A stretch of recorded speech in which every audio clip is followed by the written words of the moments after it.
Before the current Haiti in the Caribbean, some major events took place in this area, and today we are providing a brief summary of certain key events and dates that led to the abolition of slavery on the island of Haiti, a name given by the Taínos long before the discovery of the Antilles by Westerners.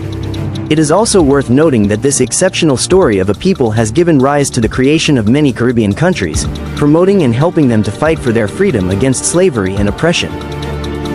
Before the arrival of the Europeans, the Taínos, an Indian people, inhabited the island of Haiti. This people had a deep relationship with the land and nature, the Taínos. The island was divided into 5 chiefdoms. The 5 main chiefdoms of Haiti were Marine, Maguana, Magua, Zaragua, and Igwe. These early inhabitants left a cultural and spiritual legacy that continues to influence Haitian identity. 1492, Columbus arrives in Hispaniola. Christopher Columbus lands on the island, naming it Hispaniola. Columbus's arrival marked the beginning of European colonization in the Caribbean. The indigenous Taino people who inhabited the island were soon decimated by disease, warfare, and forced labor.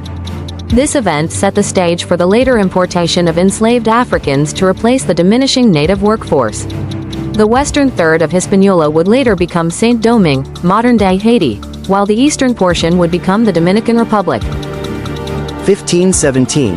First African slaves arrive. The first enslaved Africans are brought to Hispaniola to work on sugar plantations. With the indigenous population decimated, Spanish colonizers began importing enslaved Africans to work on plantations. This marked the beginning of the transatlantic slave trade to the Americas, which would continue for over 3 centuries. The harsh conditions on sugar plantations led to high mortality rates among enslaved people, requiring continuous importation of new laborers from Africa. This system of forced labor would become the economic foundation of Saint-Domingue. 1697. Treaty of Ryswick. Spain cedes the western third of Hispaniola to France, establishing the colony of Saint-Domingue. The Treaty of Ryswick officially recognized French control over the western portion of Hispaniola, which became known as Saint-Domingue. Under French rule, the colony was developed into one of the wealthiest in the Caribbean, primarily through the exploitation of enslaved labor on sugar, coffee, and indigo plantations. By the late 18th century, Saint-Domingue would become known as the Pearl of the Antilles for its immense wealth, producing about 40% of all the sugar and 60% of all the coffee consumed in Europe. This prosperity came at the tremendous human cost of the slave system. 1791. Bois Cayman Ceremony. A voodoo ceremony led by Dutty Boukman marks the beginning of the slave uprising. On the night of August 14, 1791, a secret voodoo ceremony was held in Bois Cayman, Alligator Woods, led by Dutty Boukman, a voodoo priest and leader. Enslaved people from plantations across the northern plain gathered to plan a revolt against the brutal plantation system. The ceremony included a blood oath and prayers for success in the coming rebellion. Within a week, the northern plain was in flames as enslaved people rose up against their oppressors, burning plantations and killing slave owners. This marked the beginning of what would become the largest and most successful slave rebellion in history. 1793. Toussaint Louverture emerges. Toussaint Louverture becomes a prominent leader in the revolution, organizing former slaves into a disciplined fighting force. François-Dominique Toussaint Louverture, a formerly enslaved man who had gained his freedom before the revolution, emerged as the most capable military and political leader of the rebellion. Initially fighting for Spain against the French, he switched sides in 1794 when France abolished slavery in its colonies.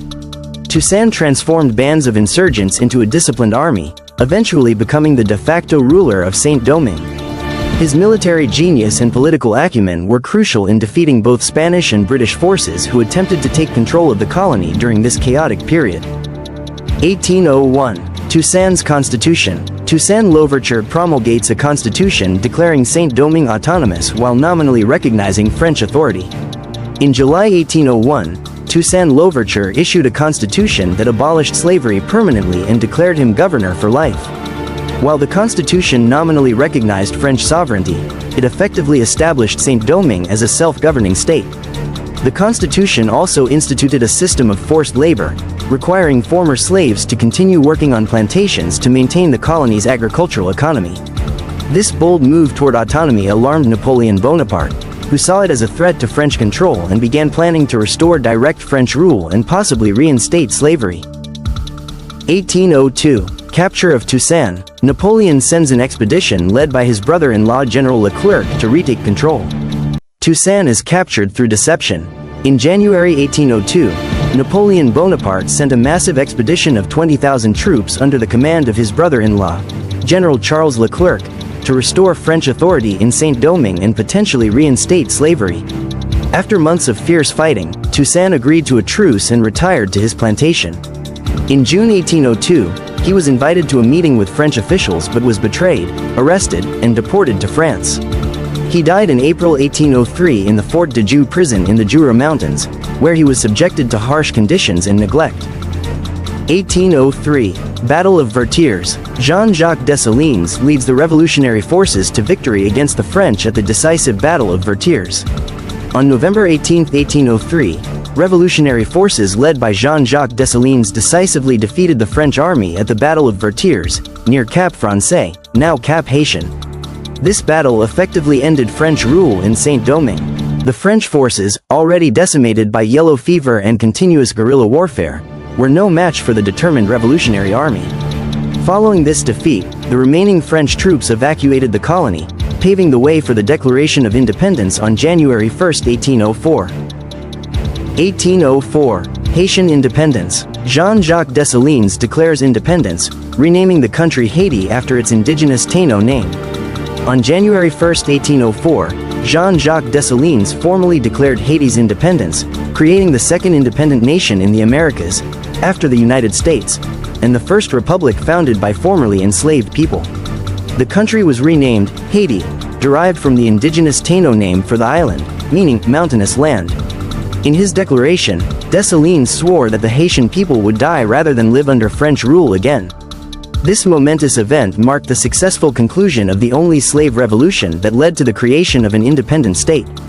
Haiti became a symbol of black liberation and self-determination throughout the world. Like Dessalines said, "We dared to be free, let us dare to be so by ourselves and for ourselves."